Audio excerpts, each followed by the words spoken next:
Hey everybody, Steve Fretzen here, and welcome back to the Be That Lawyer podcast. We are here for your listening pleasure and viewing and reading. We've got it all. We've got the Be That Lawyer book. We've got the Be That Lawyer podcast. We've got blogcasts on my website if you want to read some upcoming modules or podcast debriefs, if you will. And we are here to help you be that lawyer, someone who's confident, organized, and a skilled rainmaker. And occasionally, not always, but occasionally, I bring back a guest who is absolutely delightful, one of my favorite people in the world, and by the way, also has a ton of value to share with you, and that is my friend Barbara. How are you doing, Barbara? I'm doing really well, and thank you for that huge compliment. Yeah, well, I think that's something we do for each other. We take our egos and we go, let's jack them up a little bit, and let's because we're both terrific. We both love each other, and I think there's nothing we can't do to help lawyers and our willingness to put ourselves out there for that. So there was a quote that you sent me, and I love it. It's the Maya Angelou and all that. And then you gave me a better one, not better in the sense that it's better, but better and different, and that hasn't been on the show before. And I want to read this quote. And I want to get your take on it because it's really, really lovely and very true. Don't be intimidated by what you don't know. That can be your greatest strength and ensure that you do things differently from everyone else. And that is your favorite, Sarah Blakely. So welcome to the show. Welcome back after 3 years. And tell us a little bit about that quote. Well, Sarah Blakely is kind of my icon. She's just this amazingly unstoppable woman who has no self-limiting language, has never let anything get in her way, and always turns a disadvantage into an advantage, always turns a problem into a solution. And I admire her very much. So if you're intimidated by somebody who, I don't know, outpaces you or appears to be more successful, stronger, richer, whatever. Let that be your motivator. Yeah. Let that be the things that gives you a kick that says that I'm not letting that happen. Just disabuse yourself of all your self-limiting language, fire your inner critic, and use it as a motivator to keep plowing forward and keep your vision on what it is you want to accomplish. Don't entertain distractions. Yeah. Keep that inner critic to the door. Yeah, it's the scariest stuff that we overcome that I think defines us as professionals, as people, as humans. And there was a time I was terrified of roller coasters, and I forced myself to get on a roller coaster. And then once I got through that first roller coaster, and I'm in Chicagoland where we've got Great America not too far from me, and then that was the easiest one. But then I was like, what's next? What's harder? What's scarier? And I just kept going and going and going. Next thing you know, I hit them all. And I was like, okay, so this was just me being, afraid of losing my stomach. Okay, well, you lose your stomach. That's part of the thrill of it, is losing your stomach. But that's just, everyone's got those examples of overcoming the head trash and the scary things that happen in our lives. And I really appreciate you. And I know you were scared to come on the show. So this is you overcoming. No, I'm just kidding. You're not scared of that. Everybody, Barbara Kaplan, one of my favorite people in the world, is the CEO and founder of BSK Strategies. How did you get into working with lawyers? Give us your background. Are you all ready? I love lawyers. I love lawyers. Yes, you heard me right, which is why I repeated it. I just think that lawyers are quick on their feet, very funny. I love how they think and sort of, the trajectory of their thought process. They would surprise all of you with the things they do extracurricularly, scaling mountains, having a band, doing, and actually 60% of lawyers, according to the ABA, are introverts. So when you can help somebody get rid of that and step forward with confidence and stand, feet firmly planted and articulate what makes them great, what sets them apart, what makes them different, what makes them unique, that's a huge achievement for them. Yeah. And then for me. Yeah. So I think you and I are very similar, in loving lawyers and in that we're weird because of that. And then number two is, I think you and I both feel very strongly that our success is through our clients. It's their success that drives us and that makes us happy. Like, I don't get up to like, oh, what can I do to, I mean, I do, and you do a lot on our own, but it's like, I want to hear a client close a big deal, or I want to hear of a client get over that $1 million mark or to the multi-million. Like that's what drives me every day. Are you feeling the same way? Exactly. That's the transformation, Yeah. which is a perfect segue into our topic today, which is about storytelling, because Yeah. transformation occurs. But Yes. I mean, it's interesting. Like my father, the late great Larry Lawyer, I think he was a great trial attorney, great at storytelling, and there's a skill to that in court. And then when you think about like the marketing side of it, and whether it's perfectionism, whether just not being able to like realize that that a lawyer's story is critical to how people believe and trust and want to do business with them. So why do lawyers struggle with that piece of it when they're sometimes very good in court doing that? First of all, I have to say that I would match my father, the lawyer, to your father, the lawyer, Okay. my late father to your late father. Yeah. Why is it different from the stories you tell in court? Well, not different in that way. Like they're comfortable like building a story and making a case and like in coming up with creative ways of doing things. But when it comes to maybe self-promotion or coming up with like their story and how they, create their marketing, they're just like oblivious to A, that it should happen, and B, how to make it happen. Part of it is what we just said, I think, which is the introvert part of a lawyer's personality type. Yeah. And introverts do not step forward willingly to promote themselves. There's also sort of this vestigial thing from when you and I were kids that lawyers weren't even allowed to sell, in quotes, Hmm. sell, and they weren't allowed to promote themselves. And I think that that has, in some implied way, carried itself through. Okay. Um, but if we as coaches and consultants can help lawyers get comfortable with talking about what they do, how they do it, who they do it for, and why it should matter in a, sort of, it's a humble pie kind of way of doing it. Um, Everybody's comfortable and it doesn't come across as bragging. It comes across as sharing information, having a conversation, connecting with somebody, having them learn about you, having you learn about them. It Yeah. prompts questions. Yeah. And I understand intuitively there's a relationship between branding and storytelling. How would you explain that? And then, in other words, how do they intersect and interact? Well, a story is the connection between your brand and your audience. Okay. And story, so when you think about a brand is what differentiates you, sets you apart, makes you unique, stands out. And as we all have heard people say, it's what you want people to say about you when you're not in the room. So it's got to stand on its own and be really stable and strong. Consider it the foundation of the house. And you can't put in the floors and the windows and the gutters and the roof until you've got a really stable foundation. Then you can add the other things. And you've got this wonderful arsenal of tools to choose from. And the power of story is the most powerful one, excuse me. Story is the most powerful one because it enhances your brand, it extends your brand, it gives it added credibility, and it enables you, when clients and prospective clients can see themselves in your story, Mm. then they think, oh, he's got me, he understands me, he knows me, he's walked in my shoes.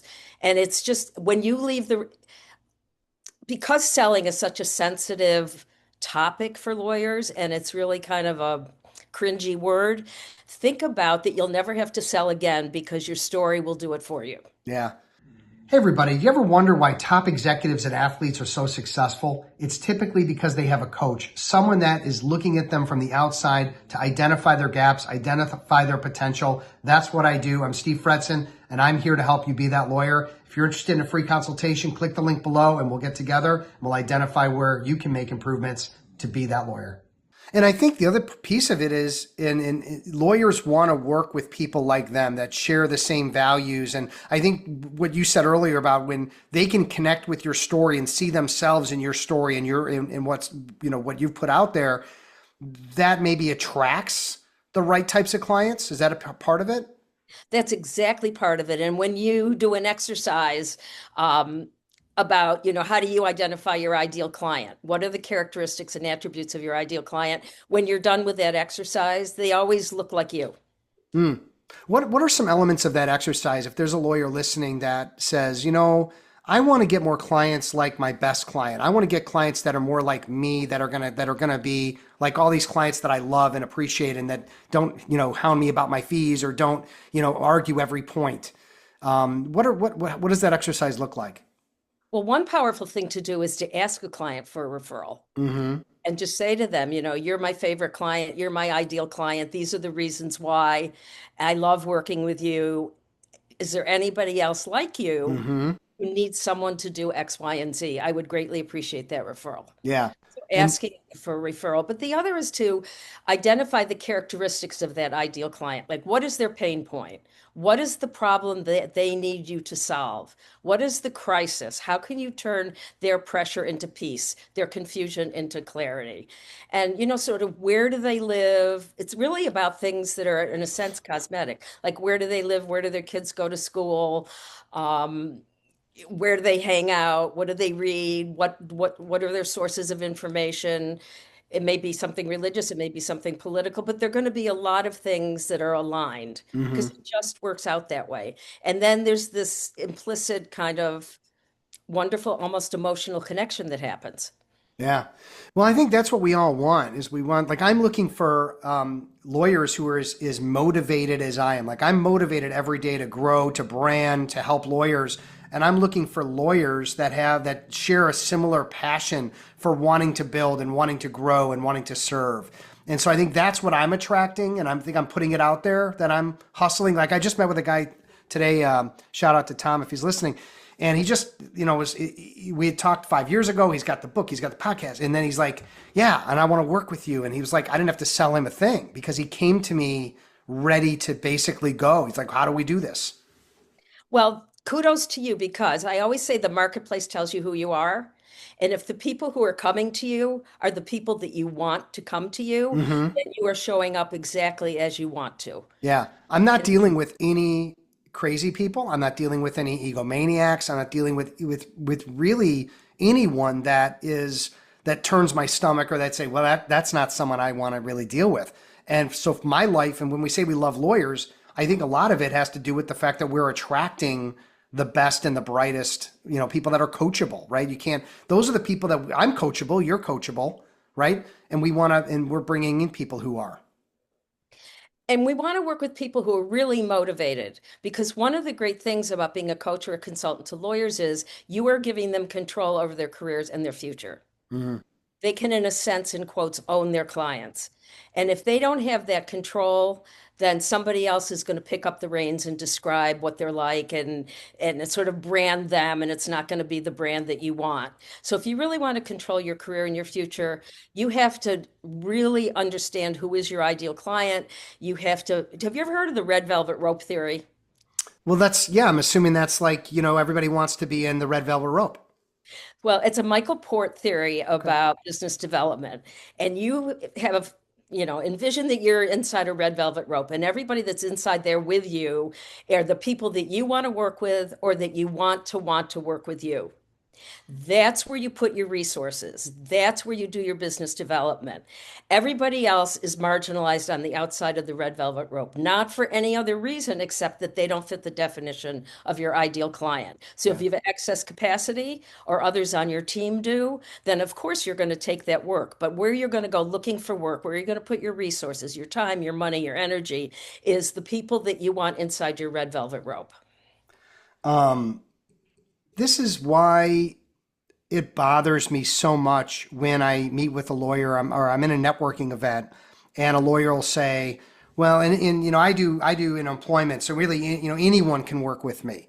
No, Well, you were quick to say no. I wonder why. sorry.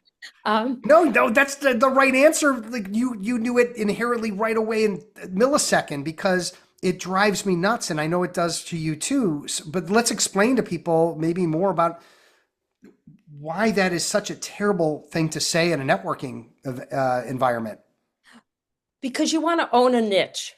You want to be very easy for people to understand what you do and understand why they should come to you or why they should send others to you.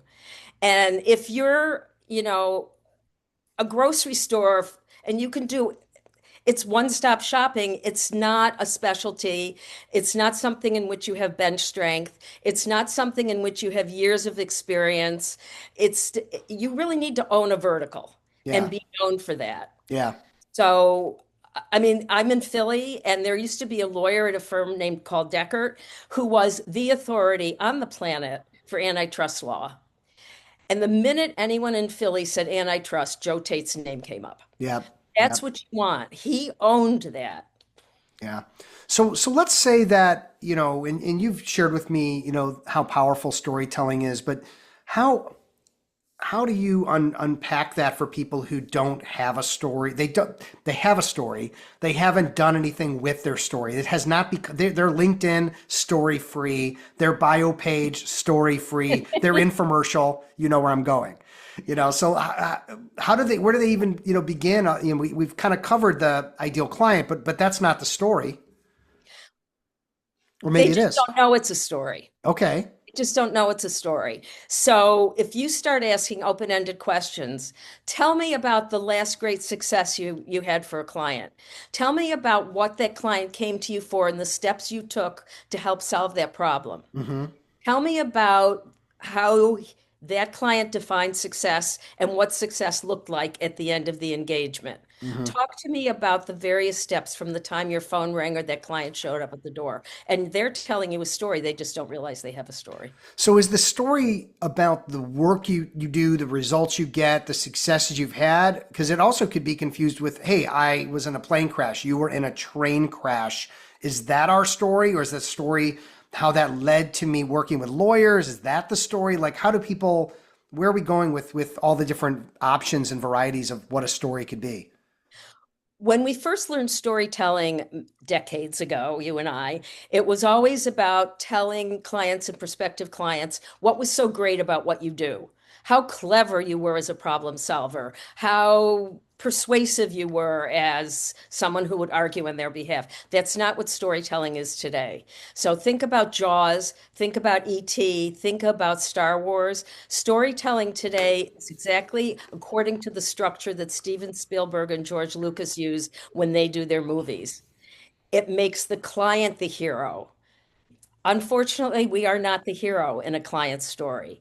We are the puppeteer, we are the orchestra director, we are the flight controller. We're managing all the strings, getting all the people together, controlling how they interact, giving them the roles they should have so that we all get to the solution. But it's not about you at the end of the story, the client who came to you with a problem looks like a hero, and it's because of the structure of something called story brand. The story doesn't change, the structure of how you tell the story changes, and your client walks away looking like a hero, either to their staff or their employees or their family or their neighbors or their shareholders.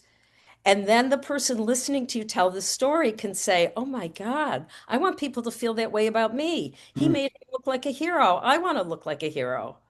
yeah. Do you have an example of that you could share that would just kind of put a fine point on it?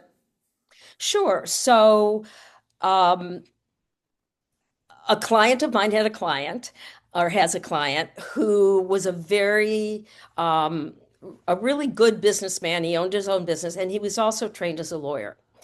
And he wanted to sell his business and move on. And he figured, I can do it myself. I don't need to hire a lawyer. I'm just going to do this. And he spent months and months and months. And the valuations came back, they were all below water. I mean, it was just so stressful for him. And he thought, I'm going to walk away and have nothing after all these years. Mm, And then he got smart enough to hire my client and came to him with this terrible problem about I've got this successful business, it's not worth anything. And so my client took on the role of, in a story brand context, it's called a guide. And he brought together all the people that needed to be brought together, the valuation experts, the forensic this, the particular kinds of bankers, the operations people, all the people that needed to come together with their respective roles, talk about niches. This is mm-hmm. each owned a niche and was called in for their expertise. And he was the puppeteer, and he made sure all the right pieces were there. They came in when they were supposed to, they left when they. So, to all you lawyers out there, that's your role in this kind of story. You are the orchestra conductor. And Okay. when all was said and done, he left the deal with 10 times more than the valuation appeared to be when he hired my client. Yeah. He looked great to his kids. He looked great to his employees because the company they still had jobs. He Mm-hmm. looked great to his family because now they were set. His kids could go to college where they wanted. I mean, you can just extend this, Yeah. but he was the hero. So But the we all know. lawyer, the Okay, sorry. client, but the client's the hero for to all the people that benefited from this, and the lawyer in the story has that success of the client, and that's the story. Correct. Yeah, I love that. If you're a rainmaker and you're feeling like you're on an island, you don't have anyone to share your ideas with, solve problems with, you're going to want to check out my Rainmaker Roundtables. Click the link below and learn more. I love So that. to the client who's the hero, you look like a hero. Hmm. Everybody else who matters to this client, he's the hero. And I want that lawyer because I'm selling my business. I heard this great story, and that's what I want in my lawyer, and that's how I hire that lawyer. I want my kids to know they can count on me. Mm, I want them to know that all my hard work and dinners missed and school nights missed, yeah, it's going to come back to them. yeah. Let's wrap this up, and we have a few minutes, but I know this is going to take a few minutes to unravel. But so lawyers who don't tell stories are different than lawyers who achieve through storytelling. What the difference? What is the Yeah, difference? what's the difference? Someone that has a story and that can build a brand around it versus someone who is just academic and like, this is what I do, this is the firm I'm with, this is what I do, and like that's their story, is just who they are, what they do, as opposed to someone who has those successful clients and it's been articulated on their website, it's been articulated in their LinkedIn, that those stories. Facts tell, stories sell because of the human connection. Because the client, you want to tell stories that relate to the claim you make in your brand, and you want to tell stories that a lot of prepositions there, in which the client can see him or herself. You want the client to see themselves in the story you tell. Hmm. That's my situation. That's exactly my problem. He gets it, or she Yeah, gets it. yeah. But facts tell, stories sell. That's something people need to really write down and think about. You're giving an infomercial and it's academic, right? I do this, I do this, I do this. This is, my background. Those are the facts. But what's the story, right? It's not there. How do you help people with infomercials? Because that's where I think a lot of this is missed. I'm hearing some of the worst infomercials ever on a regular basis. Lawyers just going through like a menu of the things they do, and I just like put my head down and I can't believe what I'm hearing. Oh And what yeah, you but thanks for think to sharing me yourself. those 12 things. I remember nothing. Well, that's true. You'll remember nothing. And what Yeah. we've talked about is that stories and brands are the things you want people to remember when you're not in the room. I think it also depends on what type of law you practice. Okay. I mean, if you're a personal injury lawyer, you're going to tell a very different kind of story than you are if you're a business lawyer or a mergers and acquisitions type lawyer. There's just going to be a very different kind of story. Yeah. And you're talking to a very different audience. So you have to match your story with the audience. But I Yeah. know what you're saying because anyone can read the yellow pages, right?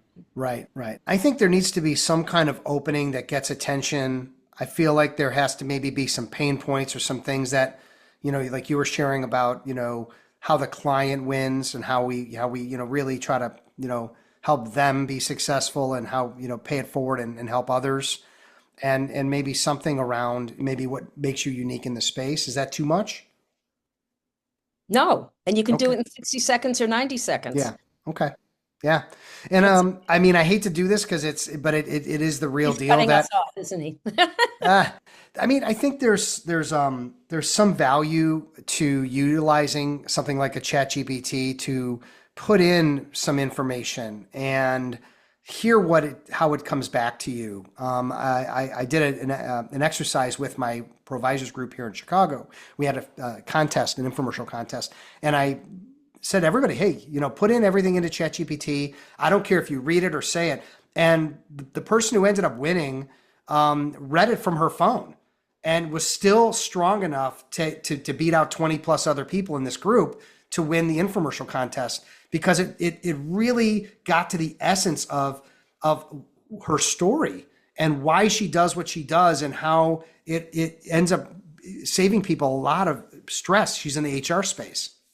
So did it inject emotion into it? Oh yeah. And did Emotion it and the emotion? feelings we have with employees and how scary it is to be surrounded by people who might want, that are great today, but are they going to be great tomorrow? And how do we prepare for, the worst? And in her world in HR, I mean, it's great. It's great to have someone in your corner when something goes bad. It's even better to have someone protect you from things going bad. And I think she really got to the essence of that. But I don't know that she would have come up with it on her own without a little help.